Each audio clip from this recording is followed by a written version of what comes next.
નામ રૂબીના તોફિક તમા.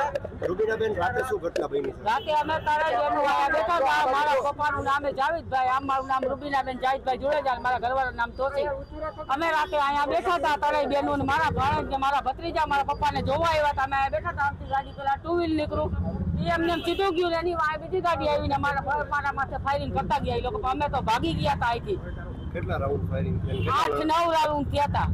કેટલા જણા એવા હતા ફાયરિંગ? એમાં 4 એક જણા તો ટુ વ્હીલ લઈને જતો હતો ને, એમાં 3 જણા બેઠા હતા. એક જણો લાકડી ફેરવતો હતો, 2 જણા ફાયરિંગ કરતા હતા. તમે લોકો જોયેલા છો? કોણ હતા? એક ભૈલો ગઢવી અને એક પરિયો ગઢવી.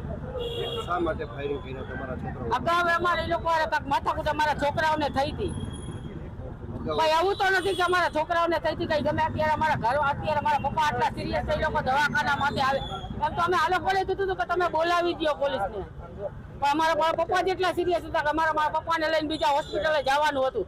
તો અમારા ઘરમાં કોઈ છોકરા તો હતા નહીં, તો અમારા નાના છોકરા એવા હતા. આ લોકો એની માટે ફાયરિંગ કર્યા રાત્રે આવી રીતે. હોસ્પિટલ ઉપર ફાયરિંગ થયા છે? હોસ્પિટલ માટે અહીંયા કર્યા હતા. સામે જ ઉભા કરતા હતા નામી શેરીમાં એટલા કર્યા. પછી અમારા છોકરા તો ભાગી જ ગયા.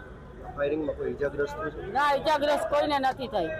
ખાલી ડરાવવા માટે એક જણા માથે ગાડી ચડાવી દીધી હતી વાંકને એ લોકોએ. પણ એ છોકરો ક્યાં વયો ગયો એની નથી ખબર.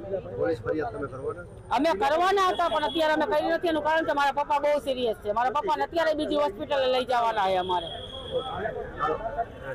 મંગળા મેઇન રોડ ખાતે પ્રગતિ હોસ્પિટલ નજીક ફાયરિંગની રાતના 3:30 વાગ્યાની આસપાસ એક ઘટના બનેલ. જે ઘટના અનુસંધાને હાલમાં કોઈ વ્યક્તિએ ફરિયાદ કરેલ નથી, તેમજ ખાનગી માણસ દ્વારા પોલીસને માહિતી આપવામાં આવેલ કે પ્રગતિ હોસ્પિટલ નજીક ફાયરિંગની ઘટના બનેલ છે. આ અંગે હાલમાં તપાસ તજવીજ ચાલુ છે. હાલમાં હજી કોઈ કારણ સામે આવ્યું નથી. એનો કોના ઉપર ફાયરિંગ કરવામાં આવે તેમજ કઈ વ્યક્તિ દ્વારા કરવામાં તે બાબતે હાલમાં કોઈ ફરિયાદ થયેલ નથી. તેમ છતાં પોલીસ આ બાબતે વધુ ઊંડાણપૂર્વક તપાસ કરવાની ચાલુ છે. એ હજી કોઈ નક્કી નહીં. તેમાં સીસીટીવી ફૂટેજ જોયા બાદ જ એ બધું નક્કી થઈ શકશે. અહીંયા આજુબાજુના સીસીટીવી ફૂટેજ ચેક કર્યા બાદ જ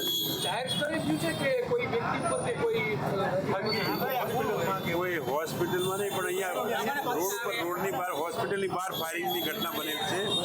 જે અંદાજે આશરે રાત્રે 3:30 વાગ્યાની આસપાસ બને. હજી એ બાબતે કોઈ ફરિયાદી આ બાબતે ફાયરિંગની કોઈ માહિતી ફરિયાદ જાહેર કરેલ નથી. જે બાબતે તપાસ તજવીજ હાથ ધરી બાદમાં કોઈ દર્દી આવ્યું હોય એના એ બાબતે કોઈ ના જે સીસીટીવી ફૂટેજ ચેક કરવાના બાકી એ કોઈ હજી કેટલા રાઉન્ડ ને કોઈ હજી નક્કી નથી. ના કાર તો ખાલી બીજી તો કારને જોયું હોય કાર, એમાં બીજું કોઈ અકસ્માતનું નિશાન છે, કોઈ ફાયરિંગની ઘટના કાર એક કાર ઉપર છે સર, એક કાર ઉપર